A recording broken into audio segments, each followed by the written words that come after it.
আর বর্ণবাদের উপর একটা প্রতিশোধ দেবে, এছাড়া কিছুই না। ফার্স্ট অফ অল আজকে বেনফিকা শুরুতে চাইবে যে আমাদের উপর চাপ প্রয়োগ করতে, প্রথমে গোল আদায় করতে চাইবে, প্রথমে একদম কাউন্টার প্রেস করে ঘিরে ধরবে, এরকমটাই চাইবে তারা। কারণ কি তাদের তো একটা গোল মাত্র দরকার, তারপর তারা সমতায় চলে আসবে। তো সেক্ষেত্রে তারা অবশ্যই চাইবে যে একটা গোল করে দ্রুত আমরা সমতায় চলে আসি। আর কাছে খেলবেও বাঁচা মরার লড়াইয়ের মতো। আজকে দেখবেন ম্যাচে খুব রাফ ট্যাকল দেখবেন, মারামারি দেখবেন, সবকিছু দেখতে চলেছেন আজকের ম্যাচে, এটা আপনি শিওর থাকতে পারেন। আর তারা তো অবশ্যই রিয়াল মাদ্রিদের লাস্ট কয়েকটা ম্যাচ আছে, তারা রিয়াল মাদ্রিদের ডিফেন্সের যে ভুল, মিডফিল্ডের ভুল অবশ্যই খেয়াল করছে। আর তাদের মেন টার্গেটটা আজকে থাকবে যে বানাবোকে চুপ করাই দেয়া, সেটা তারা করার জন্য আসছে। কারণ জোসে মরিনহোর দল কখনো রিভেঞ্জ নিতে ভুল করবে না, এটা আপনি শিওর থাকতে পারেন। তাহলে আপনি হারাম বল, এরোপ্লেন পার্ক, বাস পার্ক সব একবার দেখতে চলেছেন, এটা আপনি শিওর থাকতে পারেন। এখন সে আমাদের টিমের কথায়, আজকে অবশ্যই ভিনিসিয়াসের উপর এক্সট্রা দায়িত্ব থাকবে। কারণ ও বাদে আজকে টার্গেট ম্যান আর সেরকম কেউ নাই। আর আজকে এমবাপে না থাকাতে একটা সুবিধা কি, আমাদের অ্যাটলিস্ট বক্স প্রেজেন্সটা থাকবে।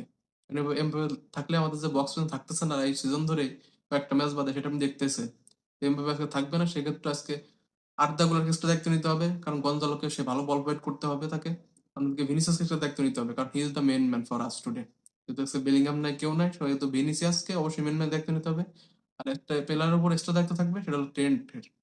কারণ ডিফেন্সের যে প্রেশারটা আসবে, সেই প্রেশারটা ইউজ করে একটা বল সামনে ফরওয়ার্ড করা, মুভ, থ্রো বল দেওয়া, এটাকে অবশ্যই এই কাজটাকে ট্রেন্টকে অবশ্যই ভালো মতো করতে হবে, তা নাহলে সমস্যা। অন্যদিকে আমাদের ডিফেন্সে থাকবে অবশ্যই রুডিগার এবং রাউলসেন্সো। যদি রাউলসেন্সো ইনজার্ড, সে আজকে কেমন করবে সেটা নিয়ে আমি খুবই কনসার্ন। তো রুডিগারকে অবশ্যই আজকে স্টেপ আপ করতে হবে। আর মিডফিল্ডকে যদি আমাকে স্টেবল রাখতে পারি, যদি সবাই সবার জায়গায় থাকতে পারে, সবাই সবাই নিজের মতো সেই ভালো কাজটা করতে পারে, যেরকম আমরা প্রথম লেগে করছিলাম, তাহলে এই ম্যাচটা অবশ্যই আমরা জিততে চলেছি। আর অবশ্যই আজকে আমাদের বেনফিকার কাউন্টার অ্যাটাক গুলোকে সামাল দিতে হবে ভালো মতো, কম্প্যাক্ট ভাবে ডিফেন্স করতে হবে, ফাঁকা রাখা যাবে না। প্রতিদিন যেরকম আমরা সারাই যায় এলোমেলো থাকি, সেরকম এরকম এলোমেলো থাকলে আজকে খুব লজ্জা একটা, সেই আয়াক্স যেরকম আমাদের লজ্জা দিয়ে গেছিল চায় রাখে, এরকম একটা লজ্জার জন্য অপেক্ষা করতে পারে। আজকে যদি আমরা জিতি, তাহলে সবাই বলে মাদ্রিদ দিয়ে নে, বার্নাব্যু 90 মিনিট খুবই লম্বা হয়। যদি ম্যাচটা হারি, তাহলে সবাই দৌড় দিবে, হয় ভিনিসিয়াস দৌড় দিবে না স্কোয়াডের দৌড় দিবে।